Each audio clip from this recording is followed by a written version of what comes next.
Has my future already been written by the sins of my past?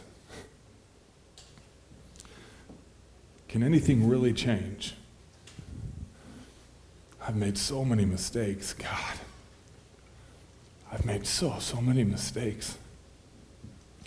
And if my broken future is inevitable, why even show me my faults? Oh, Spirit, I feel my regret inside me like a knife.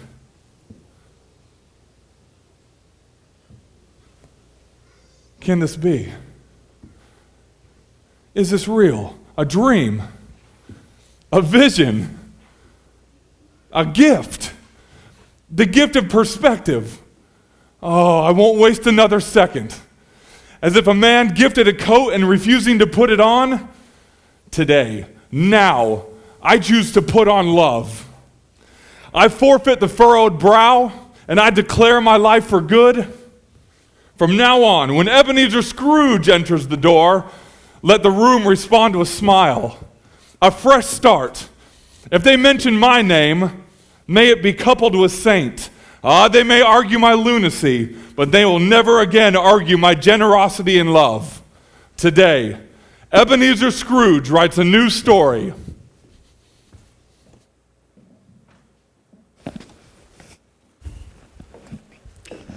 Scrooge is asking the same question that many of us ask. Is it too late? Will it make a difference? Will anything change? You know, in light of our past and our inability to recreate what we thought was perfect, especially Christmases when we were 9 or 10, in light of understanding our present, which is that our actions affect those around us, is it too late to change? Is it too late to change or redirect our future? And not only is it too late, will it do any good?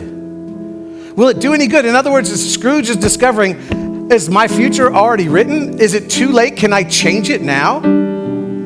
So today, here's what I want to do as we conclude this series, is I want to ask you this question. I want to ask you, how can your future be better in light of what happened to you in your past? And when I say better, I mean internally.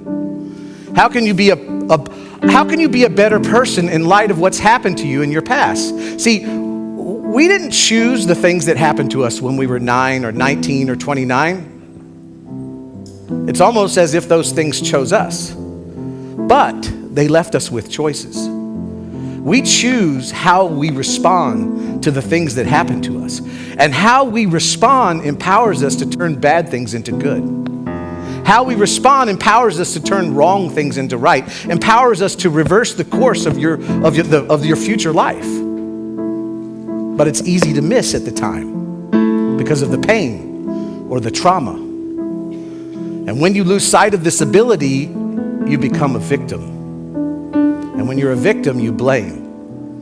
And as we said last week, as long as you blame other people for your unhappiness, you will always be unhappy. But if you're intentional, no matter what happens to you, you can become better because of it in every single area of your life, because your response to what happens to you will determine whether or not you're better off. I know it sounds like a big promise, and there's a reason why we tend to miss this. And the reason why we tend to miss this is because the response that has the potential to reverse the natural course of things isn't natural.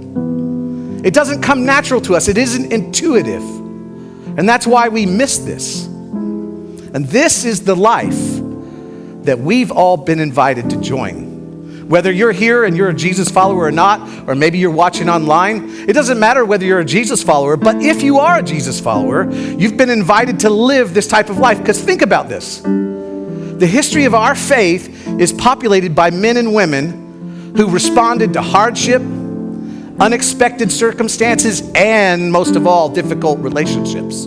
Even the epicenter of our faith is about a man who chose to surrender to his enemies, about a man who chose not to defend himself, about a man who chose not to save himself in order to save others. So what we're going to determine today is you can never underestimate the power of a measured response. So today, we're going to look at a biblical character that modeled in such a remarkable way what he modeled this measured response, the ability to respond in a measured way. And he modeled it for over 25 years. And the person that we're looking at today, his name is Joseph. Now, most of the time, this time of year, when we talk about Joseph, we think of Mary and Joseph. But we're not talking about that Joseph. We're looking at another Joseph way back before Jesus, roughly 2,000 years before the first Christmas. Back to the beginning, actually, of the history of Israel, to what we call the patriarchs. You may have heard it if you grew up in church. Abraham, Isaac, and Jacob. Now, Jacob had 12 sons who eventually became the 12 tribes of Israel. And the response that Joseph had to some incredible circumstances actually determined the future original Christmas. 2,000 years before the original Christmas, how he responded determined that Christmas and his response to relational difficulties and circumstances. Now, Joseph was the son of, he was one of 12 sons to this man, Jacob, Abraham, Isaac, and Jacob. And Jacob had 2 wives and 2 maidservants, and he had many kids. In fact, Joseph was the son of his favorite wife, Rachel. Now, Joseph had 10 older brothers, so he was the 11th of 12 brothers. And Joseph had this special gift. God would give him dreams. And many of these dreams were a couple of these dreams were about Joseph being in a position of prominent power. Not because he was money hungry or he was greedy or he had dreams of being a power broker, but they were more like dreams of gratefulness that God could use someone like me. But so he had these dreams. Now, his fatal mistake was one of these dreams, actually 2 of these dreams, showed his very 10 older brothers bowing down to him. How many know when you're the little brother, you don't discuss those kind of dreams with your bigger brothers? And because of this, his brothers who couldn't see his potential, he faced a lot of opposition from them, so much that one day they hatched a plan to kill him. And they were going to disguise it, say he got attacked by a wild animal. Well, one of his brothers, thankfully, was merciful. His name was Reuben. He convinced them, no, let's don't kill him. So they decided instead to sell him into slavery. You think your big brother was tough. So he gets sold into a band of slave traders and ends up as a slave in Egypt, the most powerful country in the world. But he ends up in the house of a prominent military official. Now remember, Egypt is the most powerful country at the time, and he is a slave, a house slave, to one of the most powerful officials, military officials, in the country of Egypt. But while he's there, he's accused of a crime that he didn't commit. And from there, he's sentenced to the king's prison and basically forgotten about, because once you're sentenced to that prison, your life is over. But in spite of all that, he continued to believe that those God-given dreams were real, that they were part of his destiny. No matter what he saw, that he believed that that was his destiny. So, through a series of events that involved interpreting dreams, Joseph, one day, is brought before Pharaoh himself. And Pharaoh was so impressed with his ability to interpret dreams and the wisdom that God gave him that literally overnight, Joseph is promoted to the second in command of the entire country of Egypt. So he went from a prisoner in prison, a criminal, to vice president overnight. Doesn't sound like politics has changed much, does it? So here he is, Joseph. When he's 17 years old, he's sold into slavery, accused of a crime that he didn't commit, sentenced to basically spend his life and die in a foreign prison, forgotten about, 30 years of suffering and wondering where these dreams are going to come true, but yet he remained faithful and pure. And now he finds himself second in command of the most powerful country in the world. Now, years later, there's a famine in the Middle East. And the only place that has grain in all of the Middle East is Egypt, because part of his dream interpretation was he saw the famine coming, and therefore they stockpiled all this grain for the time of famine. Well, some of you can see the plot. If it was a movie, you go, oh, I know what's going to happen next. Because people from all over the Middle East are now journeying to Egypt to buy grain to seek relief for their families. And it just so happened that the very brothers who sold him into slavery journeyed to Egypt to look for food for their families. And so here's Joseph, probably 20, 30 years later, after those very brothers who worked so hard to keep him down are now bowing down in front of him, just like the dream, but they don't recognize that it's Joseph. But Joseph recognizes them, and he remembers why they hated him so much. It was because of that dream of a teenager, when he was a teenager, that they would bow down to him.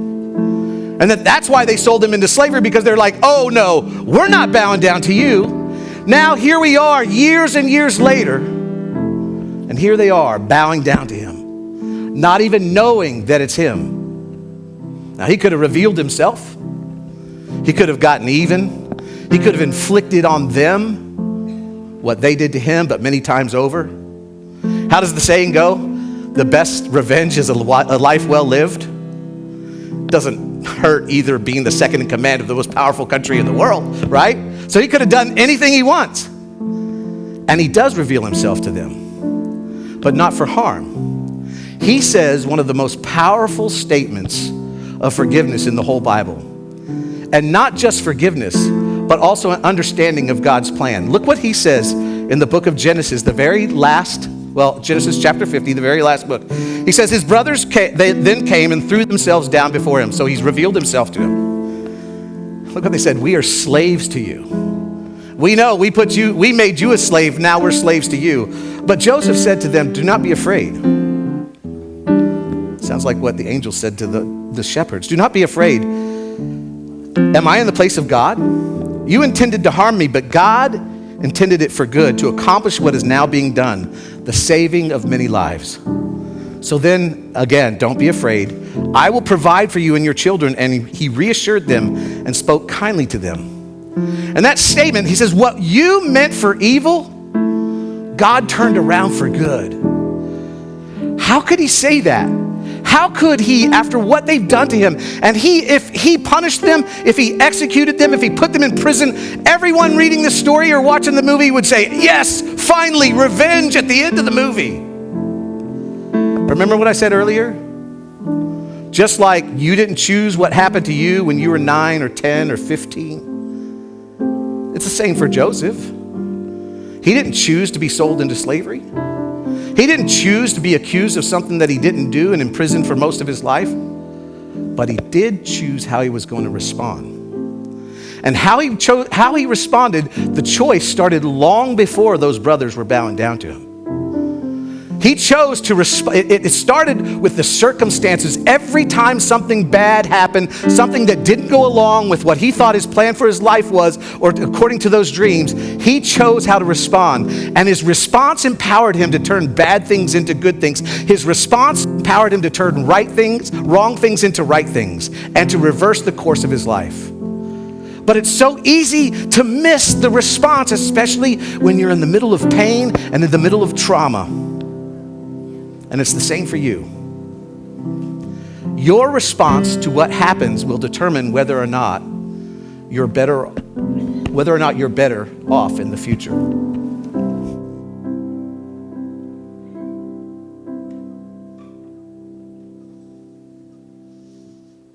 Oh, yes. The gift of perspective. What a beautiful concept. All that has happened in Scrooge's life to bring him to this moment. All that has happened in your life to bring you to this exact moment. And we will see that this is not just the conclusion. No, in fact, it's just the beginning. Scrooge's life, our life, begins when we can see the world as an opportunity to love. And we will see that Scrooge's life, much like this message, is just getting started.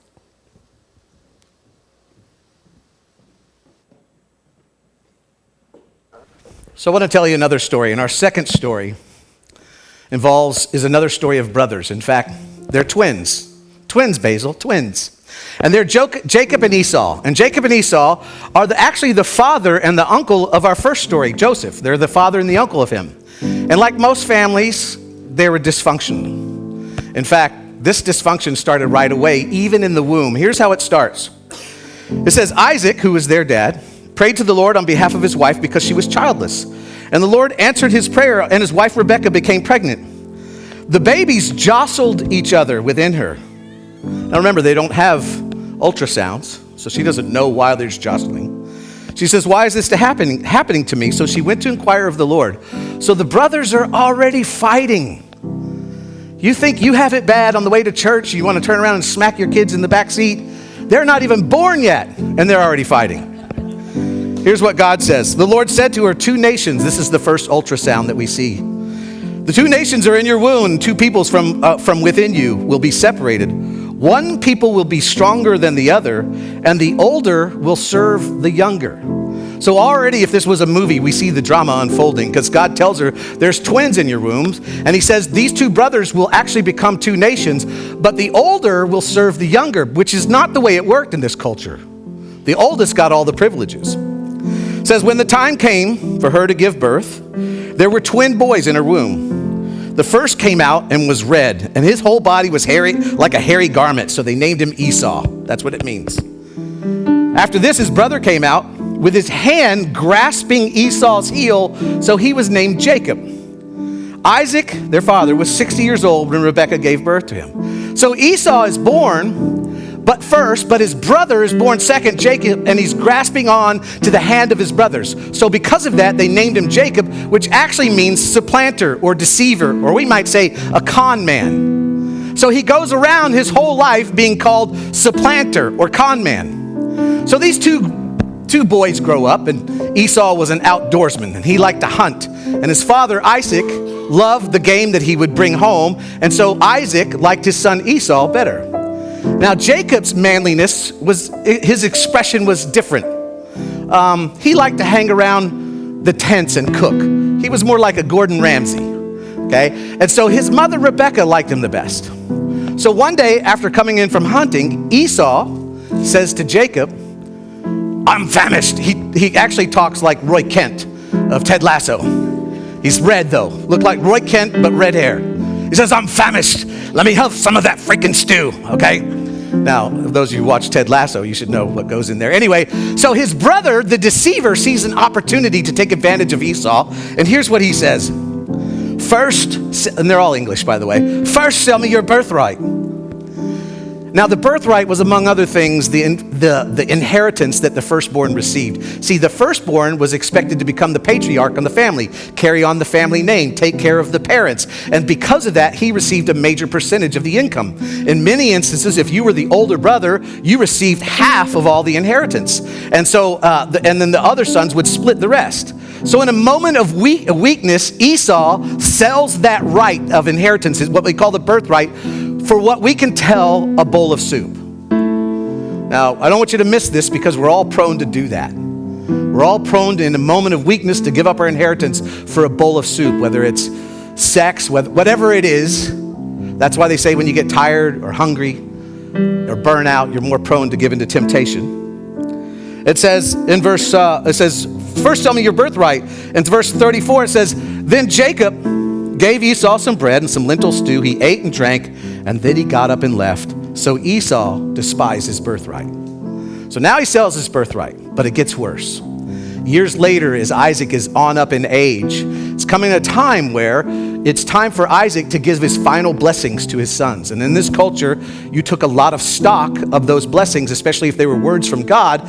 People took them seriously. And just like the birthright, the oldest son gets the bigger blessing. Why? Because they're carrying on the family name. So Isaac says, he's old, he can barely see. He calls Esau in and he says, go out there with your bow and catch me some of the game that you're so good at, and come back and prepare it the way I like it, and I will give you the blessings that you get as the oldest son. So Esau heads out. Meanwhile, Rebekah, remember her favorite son is Jacob.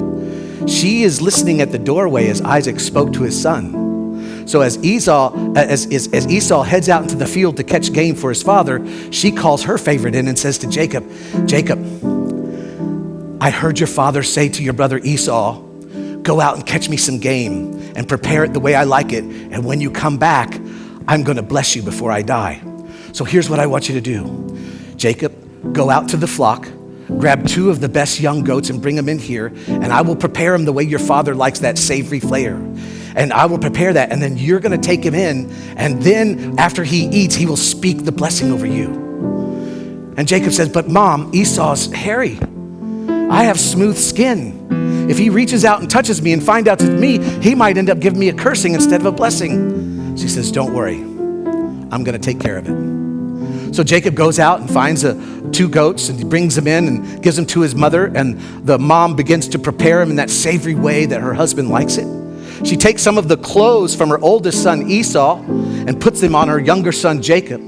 She takes some of those goat skins that she just prepared, takes their skins and places them on his arms and on his back, and takes the food and gives it to Jacob and says, now go into your father. So Jacob goes in there and he says, Dad? Yes, son, who is that? It's me, Esau, your oldest. I've done what you've said. I've gone out and I've got some game and I've prepared it the way you like it, and I've brought it back for you to eat so that you could say your blessing over me. And Isaac says, how did you do this so quickly? How did you get game and prepare it so quickly? Well, Dad, God blessed me today. Well, come over here, son. Let me touch you. I want to know if that's you, really is you. So he goes to his father and he touches him and he rubs his hands across his arm and he looks confused. He says, you sound like Jacob. I mean, you sound like Esau. I mean, you sound like Jacob, but you feel like Esau. Are you really my son Esau? Yes, Dad, I'm Esau. All right. So Isaac eats and says, okay, it's time to give you my blessing. And he speaks this blessing over him. He says, he went to him and kissed him, and when Isaac caught the smell of his clothes, he blessed him and said, the smell of my son is like the smell of a field that the Lord has blessed. May God give you heaven's dew and earth's richness and an abundance of grain and wine. May nations serve you and peoples bow down to you. Be Lord over their brothers, and may the sons of your brothers bow down to you. And may those who curse you be cursed, and those who bless you be blessed.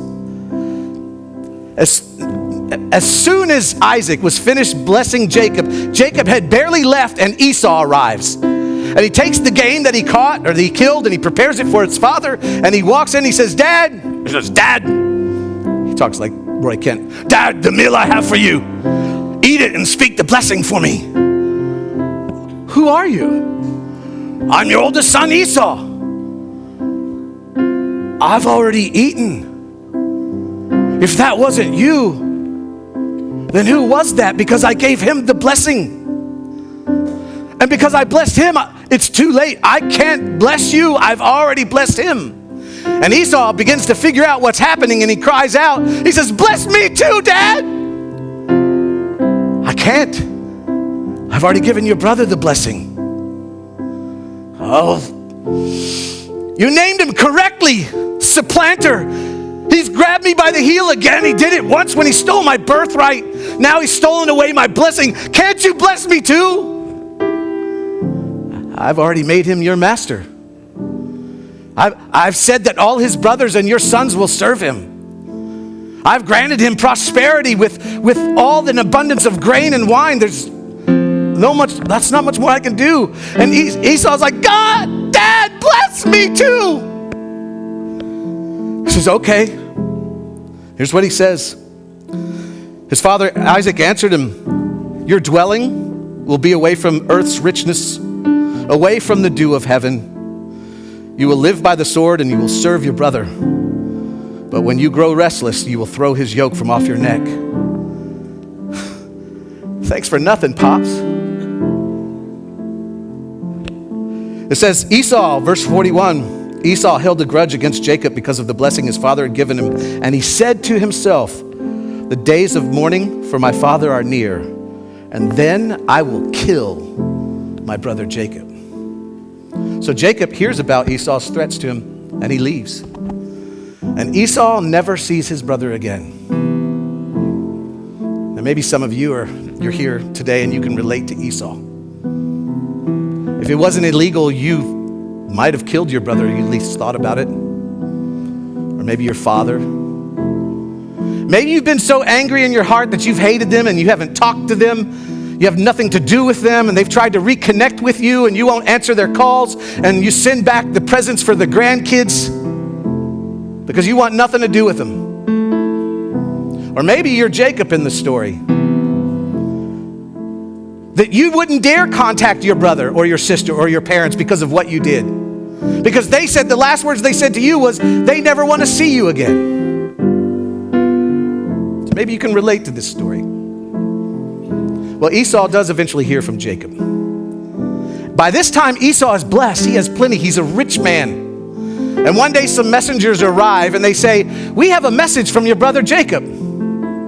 And you can feel what Esau is feeling. Some of you have felt it before. How dare they call? How dare they ask if they can come to Christmas this year after what they did to my parents, after what they did to me, after what they've done to the family? Do they think they can just waltz back into the family as if nothing happened? And Esau reads the message and it says, hey, Esau, I've been staying with Uncle Laban all these years and God has blessed me.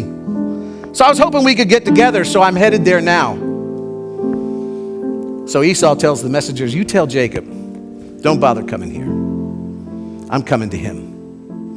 And I'm bringing 400 men with me. So the servants go back and they tell Jacob, who's camped out, your brother's on his way and he's bringing 400 men with him.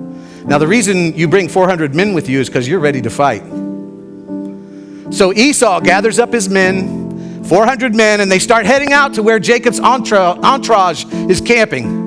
And on his way out to meet his brother, he runs into a shepherd with 400 sheep and goats. And he asks the shepherd, who are you and who do you belong to? And they say, we belong to Jacob and these sheep are a gift for you.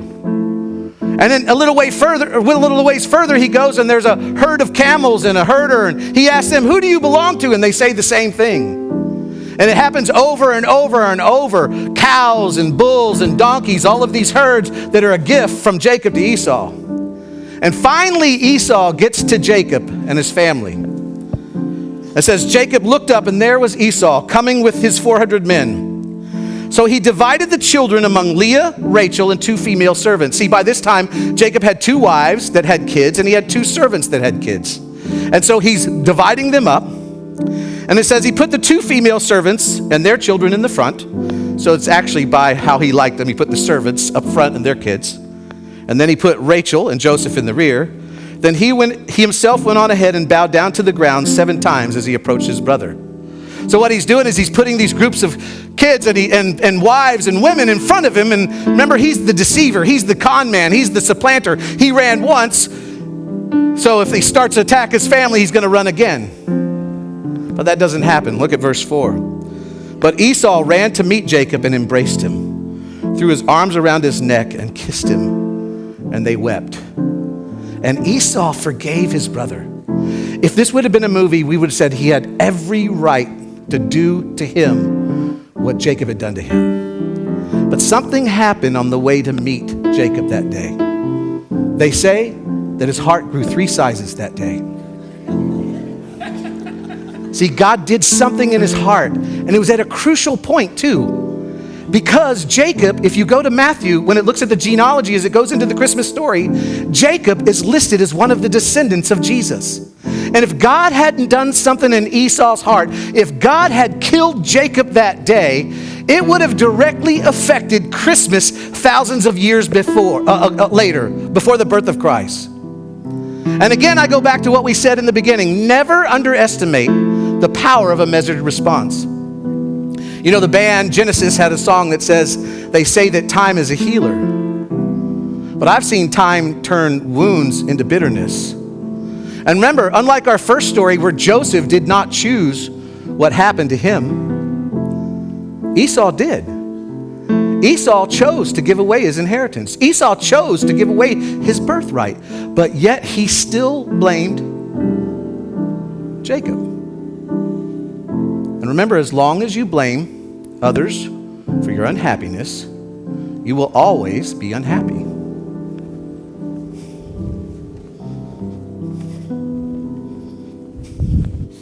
Would you take these? God bless you. God bless you. Please take these, please. Bless you. Son, would you take this back? Forgive me.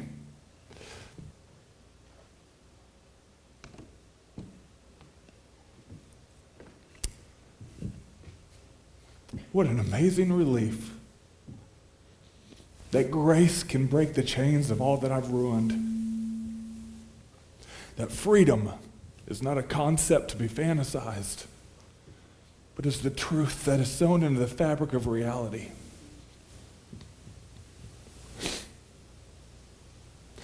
I pledge here, not just here now, but in the marketplace tomorrow, to laugh and to love, to see the opportunity to love beyond myself. God, allow me to love beyond myself. Open my eyes to the needs around me.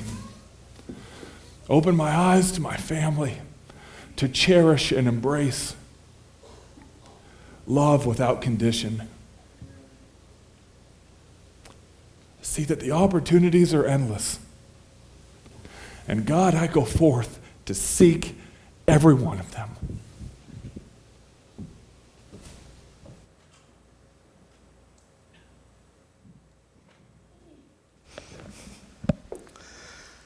There's a couple of things I think we can take of these stories that I just told you that will help us preserve the Christmases of our future and for our family. The first one is this: your response today will determine the future Christmases of your children. I want to go back to that scene played out in the desert where Jacob runs up to meet his brother Esau, because somebody was watching that exchange that most of us overlooked. It says he put the two female servants and their children in the front, Leah and her children next, and then Rachel and Joseph in the rear. Joseph is the only child mentioned out of 12 children mentioned by name. And Joseph watches as a little boy, as Esau, who probably nursed a grudge for years, who had every right to kill his brother, get down off his horse and hug Jacob, Joseph's dad.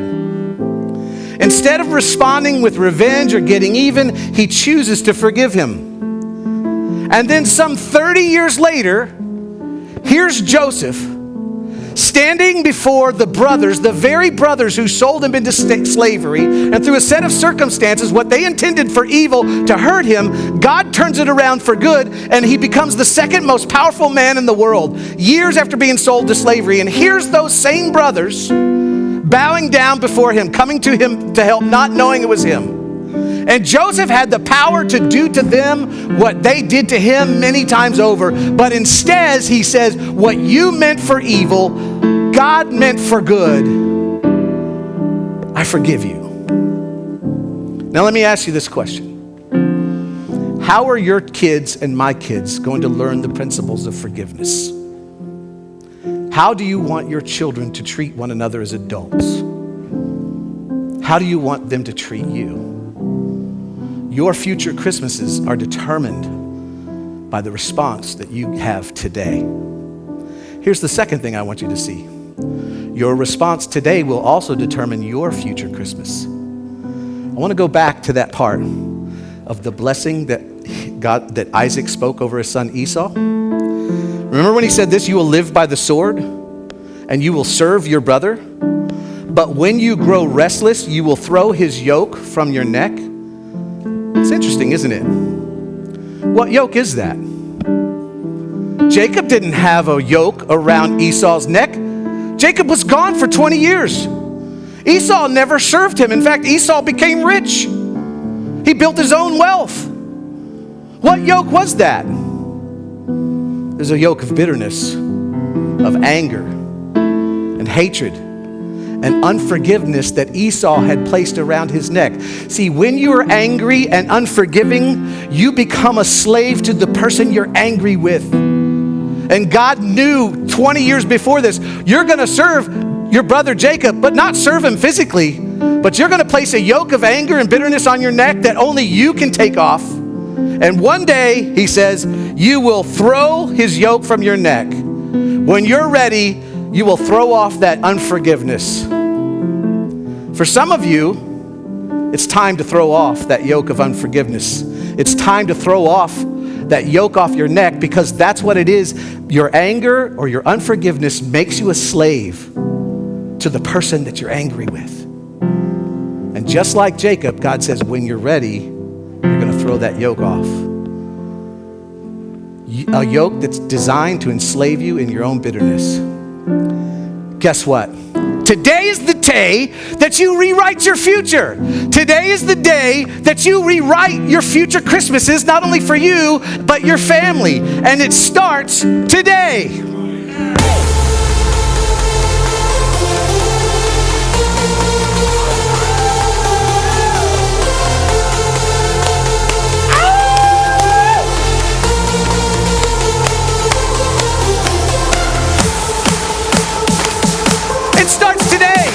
Your future Christmases start now by your response today. It's time to be like Scrooge and shake off that yoke of burden, of bitterness. Yes! Yeah!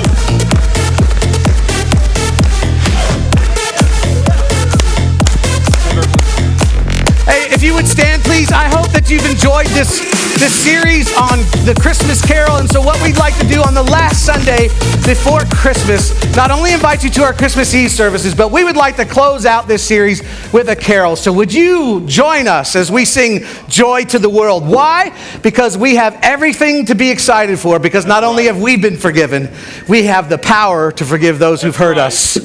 All right, ready, guys? You lead it, Scrooge. Let's do it. Joy To the world, the Lord is come. Come on, y'all. Let earth receive her King.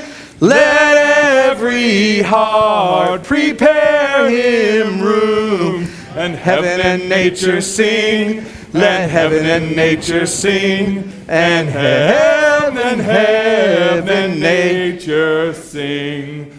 He rules the world with truth and grace, and makes the nations prove the glories of his righteousness, and wonders of his love, and wonders of his love, and wonders of his love. One more time. Joy to the world, the Lord is come.